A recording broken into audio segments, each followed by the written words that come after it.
আপনি নিজের বাড়ির সামনে এই জিনিসগুলি রাখবেন না, তাহলে কিন্তু নিজের বিপদ নিজেই আপনি ডেকে আনবেন। বাড়ির মেন গেটের সামনে কখনোই নোংরা জিনিসপত্র ফেলে রাখবেন না, এবং জুতো এবং ঝাঁটা বাড়ির মেন গেটের সামনে রাখবেন না।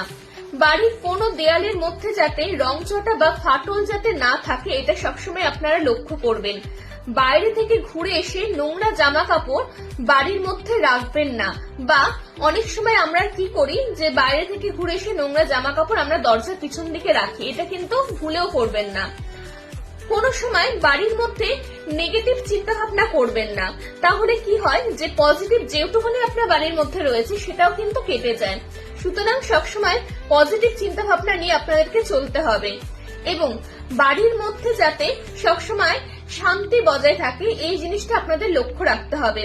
মেন গেটের মধ্যে যাতে কোনো রকম ভাবে জং অথবা রং যাতে না চটে, এটাও আপনারা লক্ষ্য রাখবেন। সবসময় যাতে পরিষ্কার পরিচ্ছন্ন আপনি বাস্তুতে করে রাখতে পারেন, এবং ঘরের মধ্যে সুগন্ধি দ্রব্য আপনারা জ্বালাবেন, এবং রুম ফ্রেশনার দিয়ে সবসময় পরিষ্কার পরিচ্ছন্ন রাখবেন। নমস্কার, এবং এই ভিডিওটা আপনারা সকলের সাথে শেয়ার করুন যাতে প্রত্যেকটা মানুষ ভালো থাকতে পারে।